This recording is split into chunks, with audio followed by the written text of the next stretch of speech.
ظلمنا أنفسنا وإن لم تغفر لنا وترحمنا لنكونن من الخاسرين رب اغفر وأنت خير الراحمين ربنا ما خلقت هذا باطلا سبحانك فقنا عذاب النار ربنا إنك من تدخل النار فقد أخزيته وما للظالمين من أنصار رب العالمين আমরা যারা হাত তুলছি আমাদের মনে যা কষ্ট আছে আল্লাহ তুমি মাফ করে দাও আল্লাহ সকল কষ্ট গুছিয়ে দাও আল্লাহ আমরা আজকে হাত পাইতে দিচ্ছি সম্পদ আমরা যেন এই তৌফিকেও যেন আমরা হাত দিয়ে সম্পদ মানুষকে দিতে পারি সেই সাহায্য তুমি আমাদের করো আমরা যেন হাত না পাতি আল্লাহ তুমি সেই সাহায্য করো না রব্বুল আলামিন এই পাথরঘাটার মানুষ যারা কষ্টে আছে তুমি তাদের সকলের কষ্ট দূর করে দাও আল্লাহ যার মেয়ে বিয়ে দিতে পারে না তাকে মেয়ে বিয়ে দেওয়ার ব্যবস্থা করে দেওয়া আল্লাহ যার ঘর নাই তারা ঘর বানাবার তৌফিক দাও হালের বলদ নাই যারা চাষের জমি নাই আল্লাহ তাদের চাষের জমি হওয়ার তৌফিক দাও আল্লাহ রব্বুল আলামিন যার যার মনে কষ্ট আছে দূর করে দাও এবং মনের সকল আশা তুমি পূর্ণ করে দাও আল্লাহ আমরা যারা হাত তুলেছি আল্লাহ তাদের মা বাবা ভাই বোন আত্মীয় স্বজন দাদা দাদি নানানি যারা কবর বসেছে মেহেরবানি করে তুমি তাদের সকলকে মাফ করে দাও রব্বুল আলামিন তুমি সকলকে জান্নাতবাসী করে দাও আল্লাহ আল্লাহ বিশেষ করে আমার সাথে যারা আজকে হাত লাগাইছে আল্লাহ তোমার কাছে ফরিয়াদ করি খাসি হবে তুমি আমাদের সকলকে একসাথে জান্নাত করো তৌফিক তুমি আমাদের জান্নাতে নিয়ে আল্লাহ আমাদের অনেক পাপ আছে তোমার কাছে ক্ষমা চাই তুমি আমাদের পাপ মাফ করে দেবে আল্লাহ তোমার কাছে মাফ চাই আল্লাহ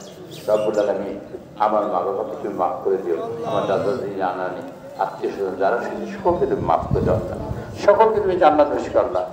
আল্লাহ এই কলেজটা করেছি সেই কলেজটা টেকনিক্যাল কলেজ হিসেবে পূর্ণাঙ্গ করতে পারি আমাদের ছেলেরা বড় হয়ে কাজ পায় না যাতে কাজ শিখতে পারে এবং বিদেশে যেতে পারে আল্লাহ তুমি সেই ব্যবস্থা করে দেন রব্বুল আলামিন আমাদের এলাকায় মানুষ কত কথা বলে আমার বিরুদ্ধেও কথা বলে অনেকের বিরুদ্ধে কথা বলে আমরা আল্লাহ তুমি তো আমার অন্তর দেখো আমি চাই মানুষ স্বাবলম্বী হোক এরপরেও মানুষ আমার সম্পর্কে বাজে কথা বলে আল্লাহ তুমি যারা বাজে কথা বলে তারা তুমি হেদায়েত নসিব করো রব্বুল আলামিন যারা বিগত দিনে যে অপরাধ করেছে আল্লাহ তুমি অপরাধের সমুচিত শাস্তি দিও আল্লাহ যারা এই জনপদকে কুক্ষিগত করে আল্লাহ এই মানুষকে ক্ষতি করার চেষ্টা করছে আল্লাহ তুমি তাদের ব্যবস্থা তুমি নিজে করো আল্লাহ আল্লাহ আমাদের নেত্রী বেগম খালেদা জিয়া বিদেশে চিকিৎসার জন্য গেছে আল্লাহ তুমি তাকে মেহেরবানি করে মাফ করে দাও আল্লাহ আল্লাহ তুমি তাকে তুমি শেফা দান করো আল্লাহ আল্লাহ আমরা তারেক রহমান সাহেবের দেশে ফেরত চাই তিনি আমাকে দেশে ফেরত দেয় না বাংলাদেশের এই দায়িত্ব পালন করতে পারে এবং এই গরিব মানুষের পাশে দাঁড়াতে পারলে তার তুমি ব্যবস্থা করে দাও আল্লাহ আল্লাহ এই দেশে খুব শীঘ্রই নির্বাচনের ব্যবস্থা তুমি করে দাও তোমার সিদ্ধান্ত চূড়ান্ত সিদ্ধান্ত 5 তারিখে শেখ হাসিনা বসছে সেও বলছে যে হাসিনা পলায় না কিন্তু 4 দিন পর পলাই গেছে বাংলাদেশে 3 বার পলাইছে আল্লাহ তোমার সিদ্ধান্ত চূড়ান্ত তুমি এই দেশে নির্বাচনের ব্যবস্থা করে দাও আল্লাহ এবং সেই ব্যবস্থা থেকে গণতান্ত্রিক পদ্ধতিতে বিএনপি সরকার এসে আল্লাহ যেন এই দেশে মানুষের খিদমত করতে পারে কল্যাণ করতে পারে তার তুমি ব্যবস্থা করে দাও আল্লাহ রব্বুল আলামিন আমাদের যারা আওয়ামী লীগ করে সন্ত্রাসী কাজ করেছে আল্লাহ তাদের তুমি সমুচিত ব্যবস্থা তুমি করে দিও আর যারা ভালো থাকার চেষ্টা করছে কিন্তু পারে নাই আল্লাহ তুমি তাদের ভালো বানাই দিও আল্লাহ রব্বুল আলামিন এইখানে প্রশাসনে যারা আছে তাদের তুমি আল্লাহ সুস্থ এবং সবল রেখো এবং তারা যেন মানে কোনো রকম নিজের স্বার্থ ছাড়া নিঃস্বার্থভাবে এই এলাকার মানুষের কাজ করে আল্লাহ তুমি তার ব্যবস্থা করে দিও আল্লাহ এই এলাকার মানুষের শান্তি দিও আল্লাহ এবং ভবিষ্যতে সবসময় যেন এই মানুষের পাশে দাঁড়াইয়া উপকার করতে পারি কল্যাণ করতে পারি তার তুমি ব্যবস্থা করে দিও আল্লাহ আল্লাহ যারা হাত ফেলেছে তাদের মনের আশা তুমি পূর্ণ করে ইনশাআল্লাহ রব্বুল আলামিন তোমার কাছে পরিত্যাগ করি তুমি আমাদের জান্নাতের সবাইকে একসাথে রেখে আল্লাহ একসাথে জান্নাত করে তৌফিক দিও আল্লাহ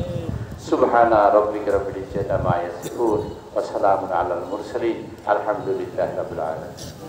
একটা কথা আপনাদের বলতে চাই আমার সম্পদ তো অনেক কম সীমিত সম্পদ অনেকে চাইলে কি আমরা দিতে পারবো বলেন তো পারবো না যারা পাইবেন তারা খুশি ভবিষ্যতে ইনশাল্লাহ যারা পাইতে পারেন এরকম লোক খুঁজে খুঁজে আমরা দেখবো আমরা দেওয়ার চেষ্টা করবো আর যেসব লোক আসে নাই সেসব সম্পদ কিন্তু দেওয়া হবে না কম্বলও যদি কেউ না আসে তা পাবেন না পরে খেতে নিতে হবে আর রিক্সাও যিনি আর যদি কেউ না আসেন তাও কিন্তু পাবেন না সে কিন্তু পরে নিতে হবে সবই এখানে থাকবে এবং যেখানে তালিকা করছেন কিন্তু লোক আসে নাই তা কিন্তু হবে না লোক এইখান থেকে নিতে হবে আপনাদের সকলকে অসংখ্য ধন্যবাদ দিয়ে এবং আপনারা কষ্ট করে আসছেন আপনারা সেই কষ্টের জন্য আল্লাহ যেন আপনাদের কবুল করেন সেই আশীর্বাদ ব্যক্ত করে বেগম খালেদা রোগ মুক্তি কামনা করে তাই ভ্রমণ দেশে ফেরার কামনা করে বাংলাদেশে বিএনপির পতাকা আরও আকাশে উঠবে সেই আশা প্রত্যাশা ব্যক্ত করে আমার বক্তব্য শেষ করছি আল্লাহ হাফেজ বাংলাদেশ জিন্দাবাদ বাংলাদেশ জাতীয় দল জিন্দাবাদ নুরুল ইসলাম মনির ভবিষ্যৎ দীর্ঘজীবী যেতে হয় সেই প্রত্যাশা করছে এবং তার মাধ্যমে যেন এই এলাকার মানুষ উপকৃত হয় ইনশাআল্লাহ রাহেনপুর 1 নম্বর ইউনিয়ন থেকে দুজন আসেন এই স্টেজের সামনে নাম। আচ্ছা